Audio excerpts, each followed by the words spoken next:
Welcome to the last and final lecture in this series. We are going to look at a few language teaching issues. Well, language teaching will also mean other subjects where languages are used, and how some of these can be understood in the Indian context. Well, you have learned quite a few things about bi and multilingualism in the society. You have learned lots and lots of terminology. You have understood how a bilingual could be defined or cannot be defined. And you have learned many of the language features which exist in the individual as well as in the society. Now, in this session, we are going to begin with a very important concept which all of you should know. And the concept is what we call home school language switch. Home school language switch. A home school language switch is a matter of primary concern in bilingual education. So, in our education system also, we have to deal with the issues related to home school language switch. Now, if you look at the visual in front of you, it shows a pattern designed by somebody called Mackey, way back in the 1950s, who thought that if you look at four entities: home, school, area and nation, you can see multiple combinations of these. He said there can be difference between home language and the rest of them. There can be similarities between home and school language, but the area language and national language could be different. And similarly, there can be several combinations of these where you can find that if one factor is there, the other factor is not there. And to bring together all the factors is an extremely complex task, even in a monolingual society. So he was trying to suggest that when we think of bilingual education pattern, we may have to consider several such factors. What are some of those factors which we can consider if we have to create a bilingual education pattern? Now, that we have two models as an answer. Listen very carefully and make your notes. Listen very carefully. I'll help you. Now, model number one is what is known as immersion education. Immersion, I-M-M-E-R-S-I-O-N. You have seen an immersion rod, electric rod. So, say an immersion education system. In this model, the idea is that the child brings in home language into the school language and survives. But the idea is that sooner or later the child has to get into the school language, which could be the majority language. And therefore, in an immersion model, you bring in your home language, no threat to your home language. You may be anybody, but there will be somebody either in the classroom or among the teachers or somebody in the school who will know your language and will help you, and they will help you settle down, and very gradually they will help you move into the majority language, which could be the school language, and the more majority language being the text language, and so on and so forth. So, education is almost like getting into the swimming pool at the shallow end, not very deep at all, and gradually you move towards the deep end. So you don't dive into the deep end straight away and then you don't know what to do with it and then you sink. No, it's not like that. In immersion education, it's gradual progression from home to the school. So home school language switch is very gradual in immersion education. On the other hand, the second model is what we call submersion education. As the name suggests, your home language has no value whatever at the school. It's useless. You better throw your home language out before you even enter the school, because your home language may not be the street language, may not be the area's language, may not be the school's language, may not be the class language also, and may not be the teacher's language too. So there will be some children in the school who already know the school language, and you are an isolated case, and therefore you have to somehow learn the school language as quickly as possible and survive in the school. So home school language switch is extremely rapid in submersion education, because you are straight away thrown into the deep end. You don't start from the shallow end and then gradually move towards the deep end. No, you enter the school and you are in the school language. How you survive, we don't know. Thrown into the deep end and somehow survive is submersion education. So immersion education and submersion education, are these important? They are very important. Dear teachers, think of your school. What sort of an education model does your school present? Is it immersion or is it submersion? If you are teaching in an English medium school and nothing but English is used there, imagine the plight of a child who comes from a totally mother tongue oriented background and jumps into the English medium school. What can happen? There can be psychological effects, learning problems, learning issues, coping issues, language coping issues, coping with language, coping with society, the classroom, the classmates, teacher. No teacher is, even if the teacher knows your home language, the teacher is not expected to use it with you at all. And that is the school's rule. That is submersion education. And so even if you want to convey something, discuss something, tell something to the teacher, and the teacher knows your language, but the teacher will not use that language. You can imagine that sort of an education. But the point is, in response to social demands, social requirements, society's requirements and so on, we set up schools. And these schools, these education centers have their own policy. And so, in bilingualism, multilingualism, we understand that when it comes to school education model, there are two very important models, the immersion model and the submersion model. So, in our country therefore, when we look at our own bilingual education system, is it immersion or is it submersion, or is it some kind of a mix between the two, or what exactly is it? How is it? How is it in government schools? How is it in private schools? Now, how should it be when we think of schools in the marginalized tribal areas? Can it be immersion there or can it be submersion there? Should our government schools be immersion type or the submersion type? Should private schools be immersion types or submersion types? Now, all these are the questions which come to our mind when we think of education, teaching in a bilingual, multilingual contexts. In monolingual countries, well, it's monolingual. The only difference there is the H variety and the L variety, and that's all that the child has to pick up, cope with. And so either the children will be speaking H or L or both.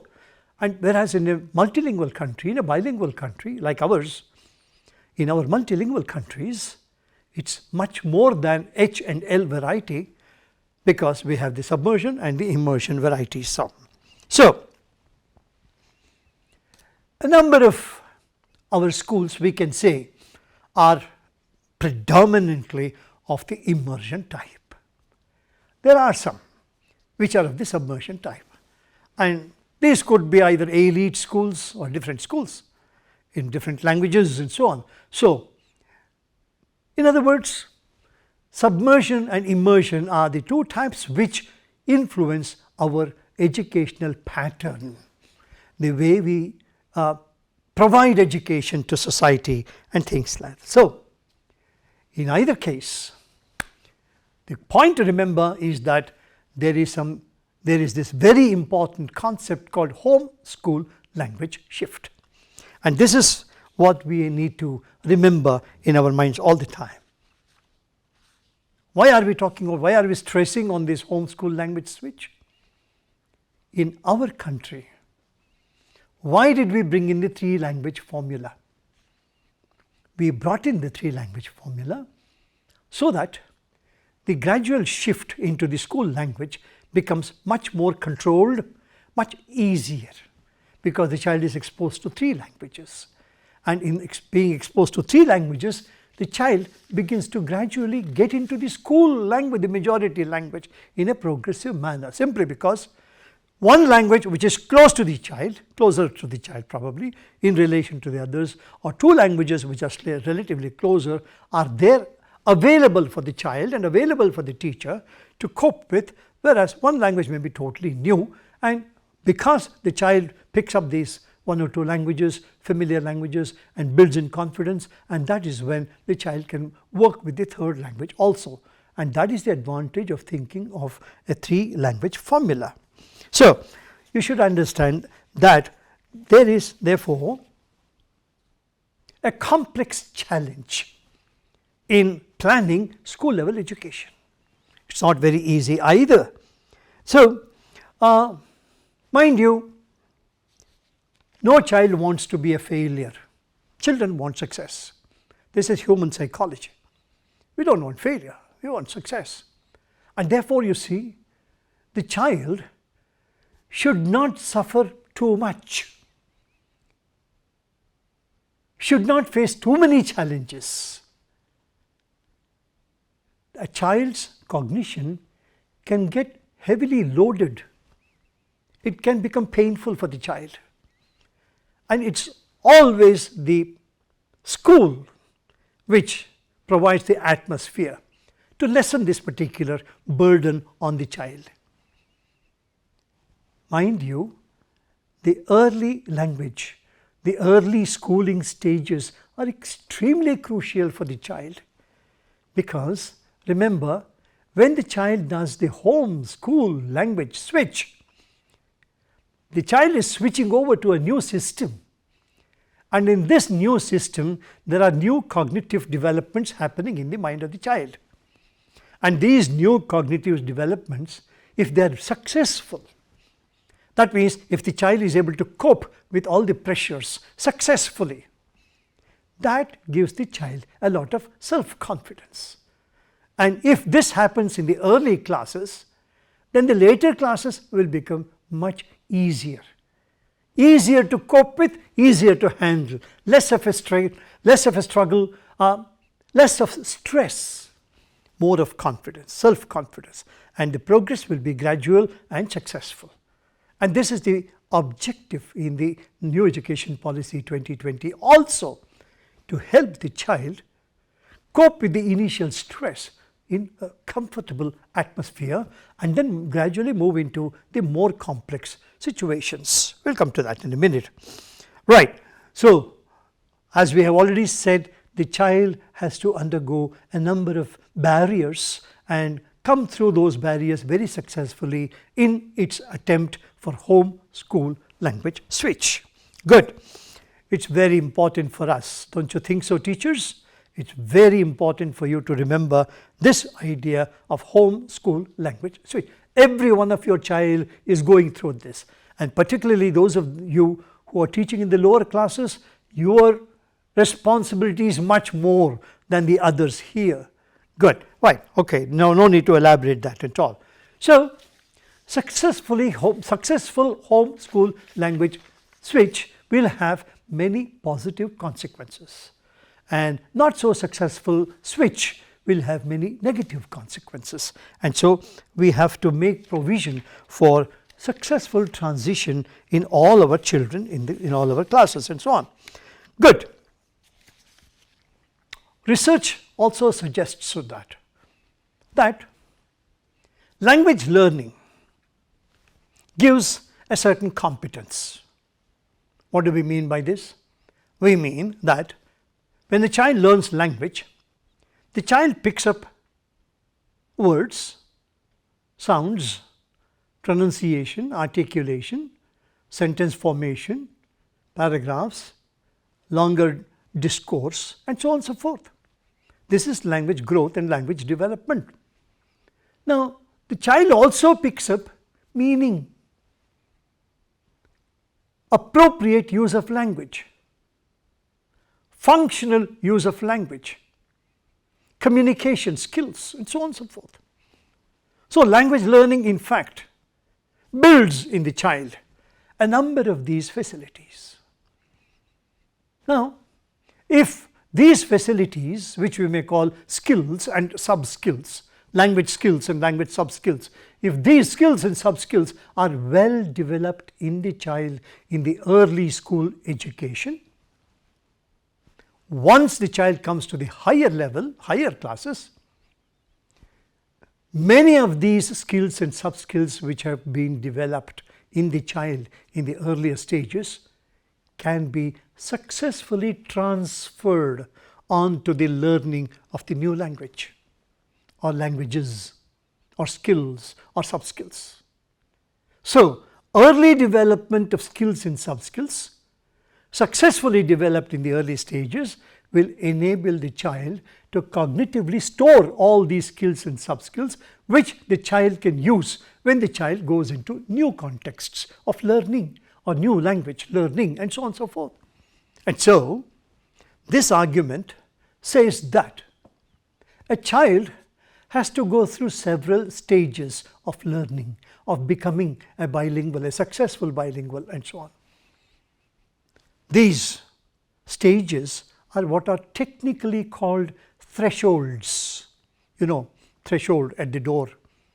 A child has to cross a few thresholds successfully in order to become a successful bilingual who is ready to take on new skills, new language, new learning, new knowledge, and can successfully transfer all that the child has learned. Now, in other words, when we talk of these thresholds, we are talking of language competence. When the language competence is well developed in the early stages, then that helps in developing many other competences at the later stages. And this is not what I am saying just like that. This is there in research. This has been well researched on. And so we can say that early instruction in mother tongue, a child learning mother tongue for quite a few years, initial years, develops in the child quite a few things. What are quite a few things?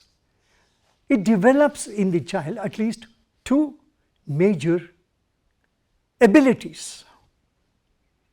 A child learning a language, mother tongue for example, helps the child pick up two very important things, two very important skills. For example, look at your chart. We talk of what are known as BICS, B-I-C-S, and CALP. Now, what are these BICS and CALP? As you can see there, BICS, again not my term but researched, basic interpersonal cognitive strategies. BICS, basic interpersonal cognitive strategies. CALP, cognitive academic language proficiency. cognitive hyphen academic to one word, language proficiency. What does it mean? Now, all of you should know that schooling for a child develops many abilities. For example, a child, because the child is going to the school, learns something about discipline. That when the bell goes, the child has to stand in a queue, in one line, no fighting. And the child has to gradually get into the classroom. In the classroom, when the teacher comes, all of them should stand up, say, good morning teacher, this. And when the teacher asks a question, the child should stand up, listen and answer. And when the child wants to answer, the child can raise their hand. All these are skills which the child learns in the school. The teacher says, all of you take down, and they should get ready to take it down. Open page 76, they will open the page 76. These are all commands, but these are also the certain skills which the children learn. Now, children will be ready to listen to such commands and act. And when the children are capable of doing some of these things, this doesn't happen at home. Many things don't happen at home, and whatever happens at home does not happen in the school, and whatever happens in the school, not the other way around either. But schooling, going to the school, all of you must know, develops in the child certain cognitive, academic, language skills, CALP. Similarly, a school also teaches the children how to interact with friends, with classmates, with the teacher, with principal, on the ground, in the classroom, and so on and so forth. The child begins to understand that a classroom has this kind of a structure. A playground, library, laboratory, computer lab, music, art, this, that, each of them will have its own characteristic features. And here, each of them will have certain demands on the child. And these demands will be, for example, competition, learning with friends, group work, group tasks, learning together, working individually, home task, class work, posters, this and that. Now, all of them will involve different kinds of strategies, and these are all learning strategies, and these involve interpersonal communication. And so, what the schools teach, not just the textbook alone, no, the schools also teach basic interpersonal communication strategies. So, you see, a school has a very important role to play. When I say school, it also means college, it can mean professional education, it can mean anything, any context where you are learning, wherever. But for us teachers, it's very important that we remember our own context where we are functioning. So, school, in addition to all the other skills and sub-skills, develops in the child certain academic skills. These academic skills enable the child to understand that there are different subjects, and each subject is unique. And if you combine all these subjects, at some stage you can move into the next stage, and then you can choose some subjects as your special choice and progress in that. How does the child do all these things? Because the child has been exposed to a lot of learning with various options in the early stages, and therefore initial stage schooling develops in the child BICS, BICS, and CALP, CALP, basic interpersonal cognitive strategies and cognitive academic language proficiency, and so on and so forth. And the child has to cross all these thresholds, picks up all these BICS and CALP and all kinds of things and so on, and therefore becomes very efficient in what is known as academic skills. And so, research has suggested that all these are the result of successful schooling. And that's why we have schools, colleges, universities, so on and so forth. So, research suggests therefore that a high level of initial competence will develop a higher level of progress in learning. A low level of competence will develop a lower level of competence at the next level. And therefore, it's very important that the child goes up to the higher level right away, so that the child can go further into still higher levels. One of the reasons why NEP 2020 is talking so much about early language education in the mother tongue is precisely this, that because the child does not have to make a big home school language switch if mother tongue is the medium of instruction, the child will have minimal language switch, but at the school the child can successfully focus on BICS, BICS and CALP. And when this child has developed BICS and CALP, right by the time the child reaches class 4, class 5, class 6, the child is ready to switch over to any other medium of instruction, and the child will successfully transfer whatever the child has learnt from that stage onto the new stage. And development will be smooth, and there will be minimal interference with the child's learning. And since all these skills and sub-skills have been successfully developed by the time the child reaches class 6, further education becomes an easy option. And that's why there is a lot of emphasis on early education in the mother tongue. Hope you got it. So, there's nothing wrong in that at all, in having early education in schools and so on. So, in a multilingual country like ours, we should deploy, we should employ, we should implement such a policy, and there will be no reason for failure at all. Home school language switch will no longer be an obstacle, a burden, a big pressure on the child. Because if you imagine a marginalized child, and how much, as we have already seen, how many barriers the child has to cross before reaching the threshold of the school language. How many thresholds the child has to cross, and therefore what could be the stress on the child, what could be the pressure the child will be suffering from, and so on and so forth. So, I want to conclude. So, here are certain things that we have learnt in these 5 lectures, and I shall quickly summarize some of them, and I will not go into greater details, because you know many of these things, so it will be a repetition. So, I will simply give you this. Take a look at the chart in front of you, the projection. We have talked about all these in great detail, and I hope all of you understand these things. Now, L1, L2, bilingualism, multilingualism. These terms I hope you have understood. Majority languages, minority languages, national language, state languages and regional languages. Then we talk of other things like home language and this and that.